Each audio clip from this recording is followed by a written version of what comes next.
كنت أسأل حالي دائما how far can I go؟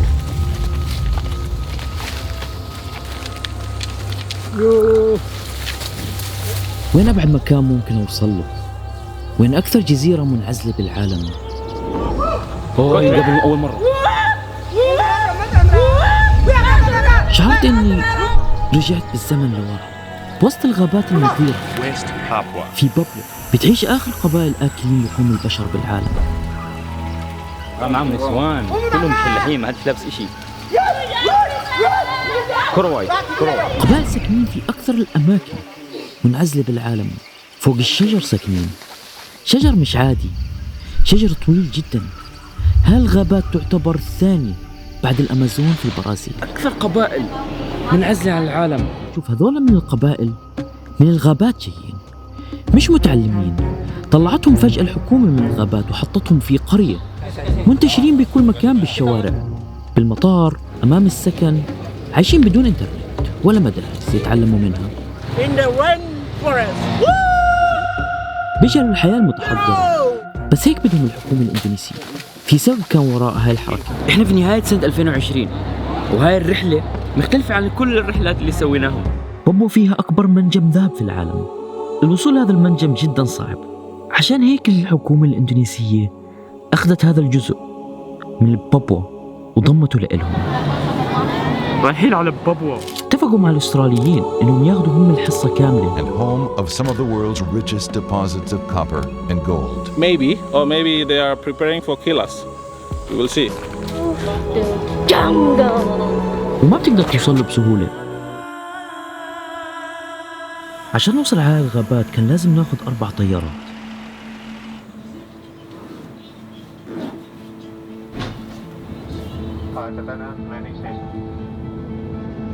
من بالي إلى مكسار، ومن مكسار إلى جيبورا.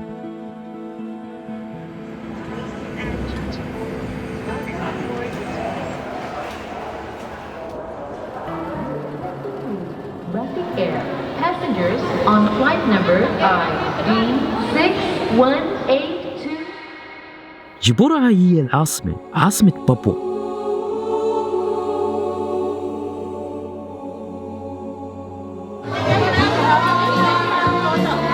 احنا وصلنا مدينة جيبورا. هاي المدينة يا اخوان هي زي الحلقة بتوصل كل بابوا على حدود بابوا نيو غيني. احنا في العاصمة، هون في فيستيفال كله ألوان، بيجتمعوا عشان ياكلوا الدود. ورحلتنا لسه ما بدأت، احنا وصلنا هون العاصمة وطالعين بكرة على الغابة. بكرة we will be disconnected. Cari laundry yang lurus ke arah Sentani.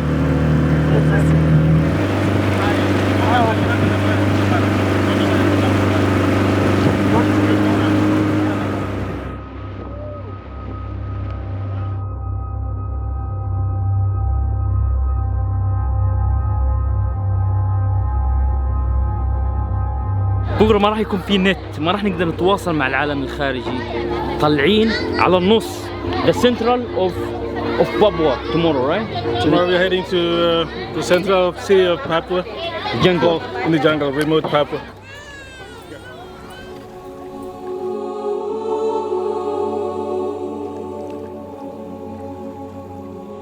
ومنها كان لازم نطلع بطيارة صغيرة جدا اللي بنقلوا منها البضائع عشان يوصلونا على قرية صغيرة جدا في وسط الغابات.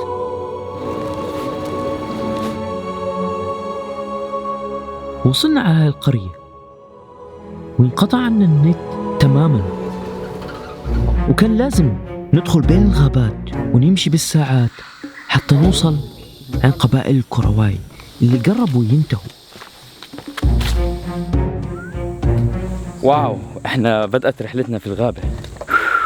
إننا حوالي 4 أيام بنروح لمدينة، من قرية لقرية، بنسافر من مكان لمكان. احنا هسه في وسط الغابات المطيرة يا اخوان. هاي الغابات في أعلى وأكبر غابات مطيرة في العالم، في ثاني أكبر جزيرة. تخيلوا كأنك في الأمازون. هسه احنا غابات ما بتعرف شو تتوقع. وقاعدين بندور على قبائل الكرواي. احنا حوالي 5 أشخاص. هذول كثير منعزلين يا اخوان، منعزلين على العالم. يعني هذول قبل 30-40 سنة، يعني قد ما هم منعزلين، لا انترنت ولا حياة خارجية ولا بتعرف.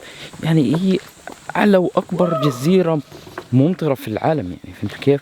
يعني غابات واسعة جدا جدا، قد ما تتخيل كنت متخيلها أنا طلعت أكثر يعني، هيك عجيب المكان عجيب. I'm looking for the chief's footsteps.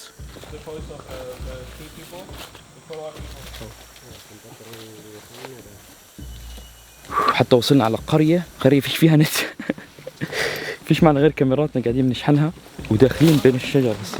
هاي المغامرة 2020 The last one. التراجع كانت أسهل.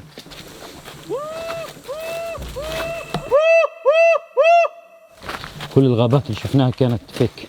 This is real. الغابة الحقيقية صح؟ The mountain is around 3 walking days from here. This is maybe footstep from a few days ago. So that's how I'm looking.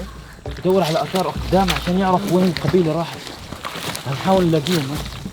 It's a sign, like X, to stopping that other people are not allowed to walk through this path. ترى حاطين هاي عشان يقول لك زي علامة إنه لا تمر من هون. Okay, you heard that, guys? That's the symbol of welcoming any guests or strangers. Maybe come to meet them, or I don't know. Depends on what the purpose. The flute, the local flute from made from bamboo. They make the voice for welcoming us. Our mission to come here to be eaten by the Korowai people. سامعين الصوت هذا هو هيم هون قاعدين برحبوا فينا. عارف شو بمزح ولا بحكي جد؟ بس احنا سامعين اصواتهم هسه بين الغابة.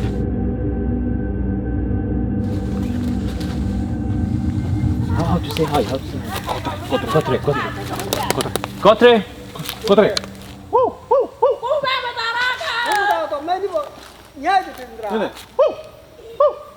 Dada bilang begitu.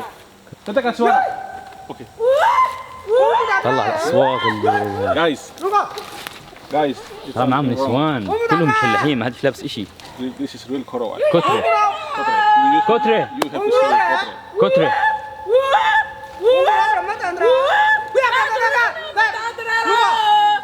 كوتري كوتري كوتري Kotre.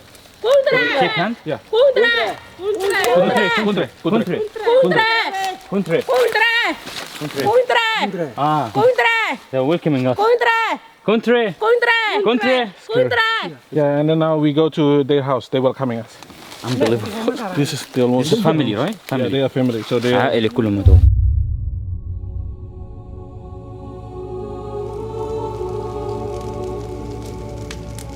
He told me that his parents used to eat human. Dulu orang tua kami makan, tapi keturunan kami For cannibalism is just normal to survive. العالم غريب هنا. احنا في بيتهم. شو مستوعب؟ عارف كيف بيعيشوا هون؟ ايش التراديشنال كلوز تبعهم؟ يلبسوش اشي. رايحين للصيد هسه. Coba parang ikut data dulu. رايحين على الصيد معهم نشوف شو راح يطلع معنا. يعني صعب شكله. ايش بيصيدوا اسماك وخنازير. لما نشوف كيف حياتهم اليومية شو بيعملوا. ايوه قدامي ايوه معك كلب صيد. الطريقة البدائية بصيدوا القديمة جدا. كيف على مر التاريخ هم عاشوا.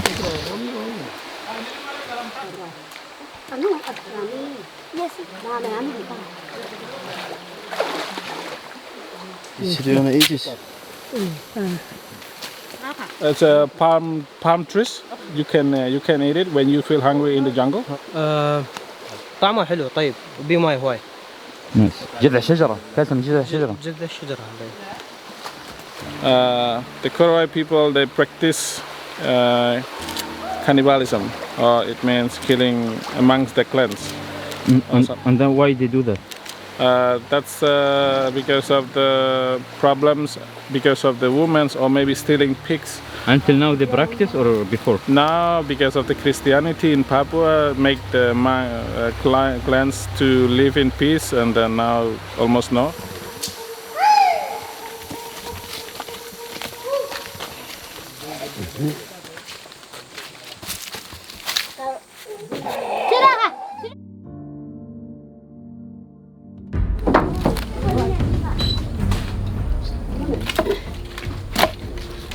Still up there?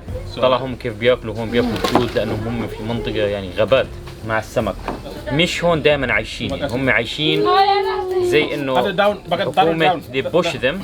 يعني حتى لما تشوف بالقريه، في القريه كيف كلهم قاعدين هيك في الشوارع في كل مكان. ليش؟ لانه الحكومه طلعتهم من الغابات، قالت لهم ارجعوا تعالوا ادخلوا على القريه، ادخلوا تمدنوا. في الغابه دائما مشلحين، ولكن لما يروحوا على القريه لازم يلبسوا.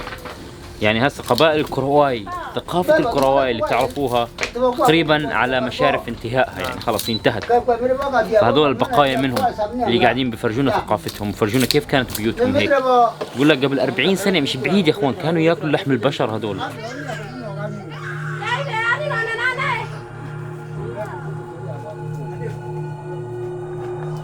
فرح غادر هسه يا اخوان، خلص هيك انتهت رحلتنا. اذا سمعتوا عن قبائل الكرواي اعرفوا انهم اخر ناس اكلين لحوم البشر، بعدين بطلوا بالستينات، ولكن في بعضهم الى الان بيعملوا هذا الاشي مخفيين في الغابة، في الغابات الواسعة هاي.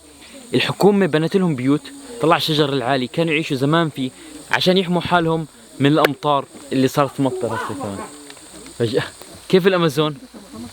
يعني يحكوا لنا نروح على غابات الامازون في البرازيل بعد هاي كرواي في وسط غابات البابوا. هاي أكبر وأعلى جزيرة استوائية في العالم يا إخوان، البابوا. أعطونا رأيكم في التعليقات. خلصنا من التوراجة، الكومودو، إحنا اليوم بالكرواي.